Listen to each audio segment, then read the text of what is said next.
अस्सलामुअलैकुम। कैसे हैं आप सब? उम्मीद करती हूँ आप सब खैरियत से होंगे।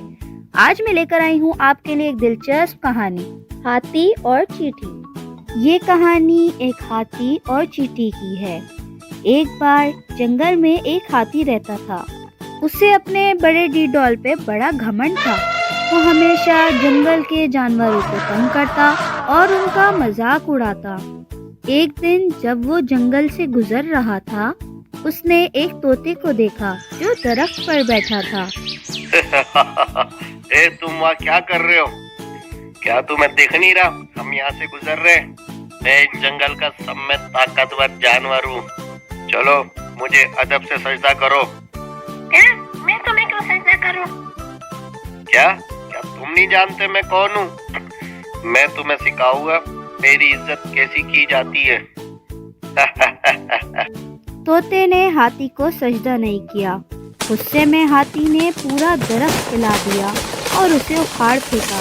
अब वो तोता उस दरख्त पर बैठ नहीं सकता था। वो उड़ गया।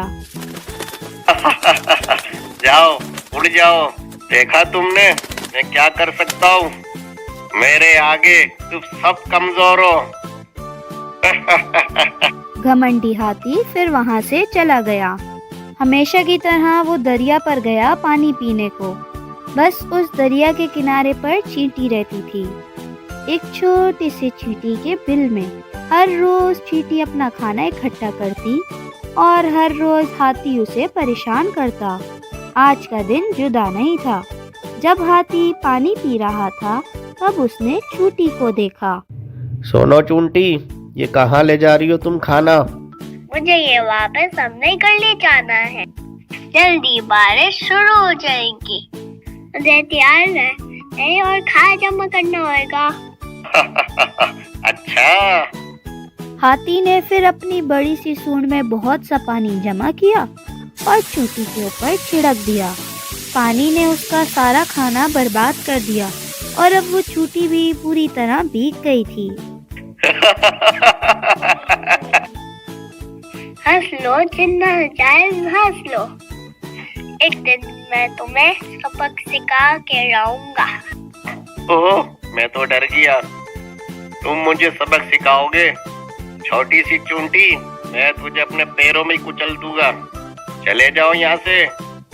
चींटी को हाथी और उसके घमंड पर बहुत गुस्सा आया और उसने कसम खाई कि वो जल्द ही उसको सबक सिखाएगी। मुझे इस हाथी का कुछ करना होगा। वो इस तरह सबको परेशान नहीं कर सकता। अगले दिन जैसे ही चींटी बाहर निकली और खाना इकट्ठा करने लगी, उसने देखा कि हाथी सो रहा था। उसे फौरन ही एक तरकीब सूझी। वो खामोशी से उसके नजदीक गई और उसकी सूंड में घुस गई। एक बार अंदर आ जाने के बाद वो हाथी को काटने लगी। वो हाथी को काटती रही जब तक हाथी उठ न गया और वो दर्द में चिल्लाने लगा। कौन है? मेरी सूंड में कौन है? बाहर निकलो, मुझे बहुत तकलीफ हो रही है। चींटी ने उसका चिल्लाना सुना, फिर भी वो काटती रही, बाहर नहीं आई। अब हाथी को बहुत दर्द हो रहा था। वो रोने लगा। मेहरबानी करके मेरी मदद करो। कौन है वहाँ? बाहर निकलो। चींटी ने हाथी का रोना सुना और उसकी सूंड से बाहर आ गई। हाथी उस छोटी सी चींटी को देखकर सकते में आ गया। वो इतना खौफजदा था कि कहीं चींटी उसे फिर ना काटे, इसलिए उसने घुटने टेके और माफी मांगने लगा। मैं फिर तुम्हें कभी परेशान नहीं करूँगा। हाथी अपनी गलती समझ गया। वो वहाँ से चला गया। उस दिन के बाद उसने कभी किसी को नहीं सताया। अब तुम समझे? कोई भी बुराया छोटा नहीं होता। अपने हुनर पर घमंड नहीं करो, उसका इस्तेमाल दूसरों की मदद के लिए करो। अगर आपको हमारी कहानी पसंद आई हो तो इसे लाइक करें, शेयर करें और हाँ, ज़्यादा से ज़्यादा सब्सक्राइब करें। शुक्रिया।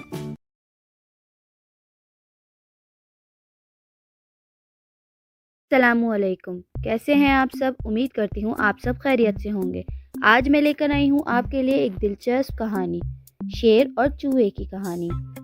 एक समय की बात है, एक शेर था जो जंगल पर राज करता था। एक दिन खाने के बाद वो एक पेड़ के नीचे सो गया। एक छोटे से चूहे ने उसे देखा और सोचा कि इसके साथ खेलने में मजा आएगा। वो सोते हुए शेर के ऊपर नीचे दौड़ने लगा। वो उसकी पूंछ से ऊपर गया और उसकी पूंछ से फिसलते हुए नीचे आया। वो इसी तरह खेलता रहा। शेर गुस्से में दहाड़ते हुए उठा। उसने उसे अपने बड़े पंजों से चूहे को पकड़ लिया। चूहा बहुत झटपटाया पर भाग न सका। शेर ने उसे खाने के लिए अपने बड़े दांत निकाले। चूहा बहुत डर गया था। मैं बहुत डर गया हूँ, मुझे मत खाएगा, मुझे माफ कर दीजिए प्लीज। मैं ये कभी नहीं भूलूंगा। एक दिन शायद मैं आपकी मदद करूंगा। चूहे द्वारा मदद करने की बात सुनकर शेर हंसने लगा और उसने अपना पंजा खोला और उसे जाने दिया। शुक्रिया राजेश जी, आपका ये एहसान कभी नहीं भूलूंगा। तुम किस्मत वाले हो दोस्त, मैंने अभी खाना खाया है। अब जाओ, फिर से कभी भी पंगा नहीं लेना, वरना तो मैं तुम्हें खा लूंगा। कुछ दिनों बाद शेर जंगल में घूम रहा था। शिकारियों ने शेर को पकड़ने के लिए जाल बिछाया था। शिकारी पेड़ के पीछे छुप गए थे, इंतजार में कि शेर जाल के पास आ जाए। जैसे ही वो आया, शिकारी ने रस्सी खींची और जाल में उसको पकड़ लिया। शेर ने जोर से दहाड़ने की कोशिश की और भागने की, पर शिकारियों ने जोर से जाल को कस लिया था। वो गांव वापस चले गए, शेर को ले जाने के लिए गाड़ी लाने। शेर अभी तक जोर से दहाड़ रहा था। चूहे समेत सभी जानवरों ने उसकी दहाड़ सुनी। राजा जी मुश्किल में है, मुझे मदद करनी होगी। जल्द ही वो शेर के पास पहुंच गया। घबराए मत राजा जी, मैं आपको छुड़ाऊंगा। वो जाल के ऊपर चढ़ गया और अपने तेज दांतों से रस्सी को कुतरने लगा। आखिर में उसने शेर को जाल से छुड़ा लिया। शेर को पता चला कि आखिर छोटा सा चूहा भी बहुत मदद कर सकता है। शुक्रिया चूहे, मैं तुम्हें कभी भी तंग नहीं करूंगा। खुशी से मेरे जंगल में रहो, तुमने राजा की जान बचाई है। तुम अभी जंगल के राजकुमार हो राजकुमार। शुक्रिया राजा जी, आपसे जल्दी मिलते हैं। अरे तुम कहाँ पे जा रहे हो? तुम मुझसे खेलना नहीं चाहते हो, मेरी पूंछ से फिसलना। चूहा शेर की पीठ से खेलने लगा और उसकी पूंछ पे फिसलने लगा। कुछ देर बाद शिकारी शेर को ले जाने के लिए बड़ी गाड़ी लेकर आए। शेर और चूहे ने उन्हें देखा और उनकी तरफ भागने लगे। उन्हें देखकर शिकारी डर गए और वो गांव की तरफ वापस भाग गए। शेर और चूहा हमेशा के लिए दोस्त बन गए। अगर आपको हमारी कहानी पसंद आई हो तो इसे लाइक करें, शेयर करें और हाँ, ज़्यादा से ज़्यादा सब्सक्राइब करें। शुक्रिया। अस्सलामुअलैकुम, कैसे हैं आप सब? उम्मीद करती हूँ आप सब खैरियत से होंगे। आज मैं लेकर आई हूँ आपके लिए एक दिलचस्प कहानी। एक दफा का जिक्र है, किसी गांव में दो दोस्त रहते थे। उन्होंने एक दिन सैर पर जाने का सोचा और एक जंगल जाने के लिए रवाना हो गए। जंगल बहुत घना था और दोनों दोस्त को पता था कि ये जंगल खतरनाक है और कभी भी कुछ भी हो सकता है। इसलिए उन्होंने साथ रहने का फैसला किया और कहा कि हम एक दूसरे की मदद करेंगे। अचानक उन्होंने देखा कि एक बड़ा रीछ इनके करीब आ रहा है। वो दोनों खौफजदा हो गए रीछ को करीब देखकर। इनमें से एक दोस्त दूसरे दोस्त की मदद किए बगैर जल्दी से करीब के एक लंबे दरख्त पर चढ़ गया। दूसरा दोस्त दरख्त पर चढ़ने का तरीका नहीं जानता था। जल्द ही उसने आंख और सांस बंद की और जमीन पर लेट गया, जैसे वो जिंदा ही नहीं था। इसने कहीं सुना था कि रीछ मुर्दा इंसान को नहीं खाता। ये हकीकत में बदल गया। रीछ इसके करीब आया और इसके कान और सर के गिर्द सूंघकर चला गया, ये सोचकर कि लड़का मर गया है। रीछ लड़के को छोड़कर चला गया। जब रीछ नज़र से दूर हो गया तो उसका दोस्त दरख्त से नीचे आ गया और पूछा, रीछ ने तुम्हारे कान में क्या कहा था? दूसरे दोस्त ने जवाब दिया, रीछ ने मुझे खबरदार किया है कि वो इन दोस्तों के साथ ना रहे जो खतरे की हालत में अपने दोस्त को तन्हा छोड़ देते हैं। अगर आपको हमारी कहानी पसंद आई हो तो इसे लाइक करें, शेयर करें और ज़्यादा से ज़्यादा सब्सक्राइब करें। अस्सलामुअलैकुम, कैसे हैं आप सब? उम्मीद करती हूँ आप सब खैरियत से होंगे। आज मैं लेकर आई हूँ आपके लिए एक दिलचस्प कहानी। एक दफा एक बच्चा जंगल में गुम हो गया। वो बहुत देर तक जंगल में भटकता रहा, लेकिन कोई राह नहीं मिली। इसने आसमान की तरफ देखा, वो तारे दिखे। उसने सोचा कि तारों को देखकर वो राह निकाल सकता है। बच्चा तारों को देखते देखते आखिरी तरफ पहुंचा और वो अपने घर पहुंच गया।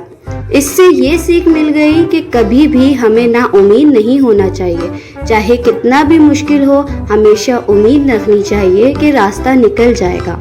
अगर आपको हमारी छोटी सी कहानी पसंद आई तो इसे लाइक करें, शेयर करें और हाँ, ज़्यादा से ज़्यादा सब्सक्राइब करें। शुक्रिया।